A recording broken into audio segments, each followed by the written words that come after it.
नमस्कार मित्रांनो, आपल्या सगळ्यांचं स्वागत आहे आमच्या शेती एक शेती या यूट्यूब चॅनलमध्ये. मित्रांनो, आपण जवळपास 1-2 दिवसा अगोदरपासून गारपिटीचा या ठिकाणी अनुभव घेत आहोत की सर्वदूर या ठिकाणी गारपीट होत आहे आणि बऱ्याचशा शेतकऱ्यांचं मोठमोठ्या प्रमाणामध्ये या ठिकाणी नुकसान झालेलं आहे. त्याचबरोबर जे काही फळबाग असतील किंवा जे काही गहू, ज्वारी, बाजरी जे काही असतील किंवा हरभरा असेल, गहू असेल, तर या संदर्भातलं बहुतांश शेतकरी बांधवांचं या ठिकाणी नुकसान झालेलं आहे. आणि त्याबाबत जर आपण पीक विमा भरलेला असेल तर त्याचा नेमका क्लेम करायचा कसा किंवा सादर करायचा कसा, त्या संदर्भातलं आपण माहिती जाणून घेण्याचा प्रयत्न करणार आहोत. परंतु त्या अगोदर जर आपण आमच्या यूट्यूब चॅनलवरती नवीन असाल तर कृपया चॅनलला सबस्क्राईब करा आणि बेल आयकॉनला क्लिक करा. आणि मित्रांनो, आपल्याला सर्वप्रथम करायचं काय आहे तर एका वेबसाईटवरती जायचं. आता बऱ्याचशा शेतकऱ्यांचं होतं काय की त्यांच्या ज्या काही पीक विमा भरल्याच्या ज्या काही पावत्या असतात तर त्या कुठेतरी गहाळ होऊन जातात किंवा आपल्याला वेळेवर सापडत नसतात. आणि जो काही विमा कंपनीने क्लेम सादर करायचा कालावधी आपल्याला दिलेला आहे तर तो फक्त 72 तासाचा आहे. आणि त्या आतमध्ये जर आपण या ठिकाणी क्लेम सादर केला नाही तर आपल्याला त्याच पीक विम्याची किंवा जे काही आपली नुकसान भरपाई आहे तर ती मिळत नाही. त्याकरता या ठिकाणी एक वेबसाईट आपण आणलेली आहे किंवा त्या कंपन्यांच्या माध्यमातून एक वेबसाईट देण्यात आलेली आहे की तिच्यावरती आपल्याला फक्त रजिस्टर्ड मोबाईल नंबर एंटर करायचा आहे आणि त्याच्या माध्यमातून आपल्याला क्लेम्स सादर करायचे. ही जी काही वेबसाईट आहे तर हिची लिंक तुम्हाला व्हॉट्सअप ग्रुपला, टेलिग्राम ग्रुपला, त्याचबरोबर आपल्या डिस्क्रिप्शन बॉक्समध्ये सुद्धा मिळून जाणार आहे. त्याच्यावरती क्लिक करायचे. क्लिक केल्याच्यानंतर अशा पद्धतीच्या इंटरफेसवरती आपण येऊन जातो. इथे आल्याच्यानंतर या ठिकाणी आपल्याला आपला जो काही रजिस्टर्ड मोबाईल नंबर आहे तर तो मोबाईल नंबर आपल्याला त्या ठिकाणी टाकायचा आहे. मोबाईल नंबर टाकल्याच्यानंतर सेंड OTP किंवा OTP मिळवावरती आपल्याला क्लिक करायचं आहे. या ठिकाणी आपल्या मोबाईल नंबरवरती OTP येऊन जातो. OTP आल्याच्यानंतर आपल्याला तो जो काही OTP आहे तर तो OTP आपल्याला या ठिकाणी टाकायचा आहे. वन टाईम पासवर्ड आपल्याला या ठिकाणी टाकायचा आहे. तर आपण तो पासवर्ड टाकून घेऊया. ठीक आहे. पुढे आल्याच्यानंतर आपल्याला या ठिकाणी अशा पद्धतीचा इंटरफेस येतो. राज्य आपल्याला निवडायचं आहे. आपलं राज्य महाराष्ट्र आहे. त्यानंतर मौसम हंगाम कोणता आहे तर रब्बी 2023-24 करता आपण निवडतो आहे. अर्ज क्रमांक, आता या ठिकाणी आपल्याला अर्जाचा क्रमांक निवडायचा आहे. जर तुमच्याकडे ॲप्लिकेशन नंबर असेल म्हणजे पावती असेल तर आपण ॲप्लिकेशन नंबर निवडू शकता. बँकेचं खातं असेल तर आपण बँकेचे खाते क्रमांक निवडू शकता. त्याचबरोबर फार्मर ID असेल किंवा फोन नंबर असेल तर यापैकी कोणतेही एक आपण निवडू शकतो. आपल्याला या ठिकाणी अकाउंट नंबर म्हणजे खाते नंबर निवडायचा आहे आणि खाते नंबर या ठिकाणी आपल्याला टाकून घ्यायचा आहे.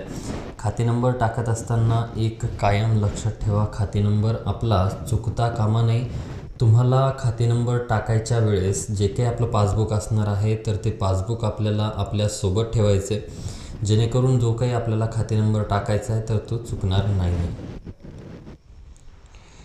पासबुक नंबर, आपला अकाउंट नंबर टाकल्याच्यानंतर शोधावरती आपल्याला क्लिक करायचं आहे. शोधावरती क्लिक केल्याच्यानंतर अशा पद्धतीचा इंटरफेस आपल्या समोर ओपन होईल.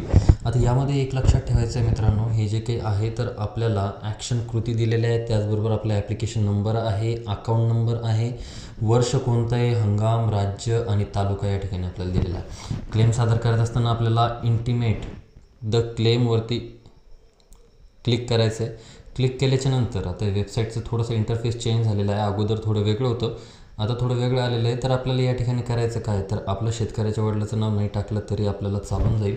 परंतु आपल्याला आपला आधार नंबर जो काही आहे तर तो या ठिकाणी एंटर करायचा आहे. आधार नंबर एंटर करत असताना एक लक्षात असू द्या मित्रांनो, आधार नंबर आपला त्या ठिकाणी चुकता कामा नये. कुठलीही माहिती आपण ज्यावेळेस भरतोय त्यावेळेस आपल्याला चुकायचं नाही आहे, जेणेकरून आपला जो काही क्लेम सादर करताना आपल्याला ज्या काही अडचणी येणार आहेत तर त्या अडचणी येणार नाहीत. आपण या ठिकाणी आधार नंबर टाकून घेऊयात.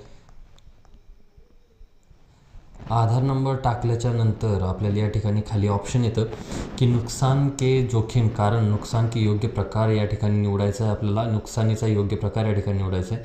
आता सध्या या ठिकाणी आपल्याकडे नैसर्गिक आग वगैरे तर लागलेली नाही, चक्रीवादळ नाही, परंतु गारपीट नक्की झालेली. तर आपल्याला गारपीटवरती क्लिक करायचं आहे. गारपीटवरती क्लिक केल्याच्यानंतर हेलस्टॉर्म अँड सायक्लोनवरती क्लिक येऊन जातं. त्याच्यानंतर ईमेल ID मॅन्डेटरी नाही आहे. नंतर खाली आपल्याला काय करायचं आहे तर 26 तारखेला आमच्याकडे नुकसान झालेलं होतं किंवा गारपीट झालेली होती तर ते आपल्याला टाकायचं आहे. नंतर या ठिकाणी आपल्याला सर्वे नंबर टाकायचा आहे. जो काही सर्वे नंबर तुमचा असणार आहे त्या ठिकाणचा तो सर्वे नंबर आपल्याला या ठिकाणी एंटर करायचा आहे. सर्वे नंबर एंटर केल्याच्यानंतर सर्वे नंबर एंटर केल्याच्या नंतर आपल्याला या ठिकाणी पिकाची स्थिती निवडायची आहे. तर पीक या ठिकाणी आपल्याला पूर्ण वाहून गेले हेच आपल्याला निवडायचं आहे. त्यानंतर या ठिकाणी नोवरती क्लिक केल्याच्या नंतर आपल्याला अशा पद्धतीचा एक मेसेज येईल. या गोष्टीचा किंवा या मेसेजचा आपल्याला स्क्रीनशॉट काढून ठेवायचा आहे, जेणेकरून समोर जे काही आहे तर आपल्याला कामा येईल. त्याचबरोबर आपल्याला आपल्या मोबाईलवरती मेसेजसुद्धा येऊन जातो की dear farmer, your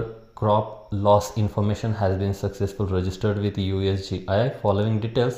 application number आलेला आहे, क्लेम रेफरन्स नंबरसुद्धा आलेला आहे. तर अशा पद्धतीने आपण जो काही आहे तर क्लेम आपल्याला सादर करायचे आहे, तरच आपल्याला या ठिकाणी पीक विमा मिळणार आहेत मित्रांनो. कारण सरसकट पीक विमा जर मंजूर झाला नाही तर याच क्लेमवरती आधारित आपल्याला पीक विमा मिळणार आहेत. आशा करतो की सगळेजण व्यवस्थित पीक विमे त्या ठिकाणी नोंदवतील, क्लेम करतील. काही अडचणी येत असतील तर आपण आम्हाला व्हॉट्सअपच्या माध्यमातून म्हणा किंवा आमच्या कमेंट बॉक्समध्ये तुम्ही आम्हाला सांगू शकता. आपण त्याच्यावरती उपाय शोधण्याचा प्रयत्न करू आणि व्हिडिओच्या माध्यमातून आपल्यासमोर सादर करू. व्हिडिओ आवडला असेल तर व्हिडिओला लाईक करा, चॅनलला सबस्क्राईब करा. धन्यवाद.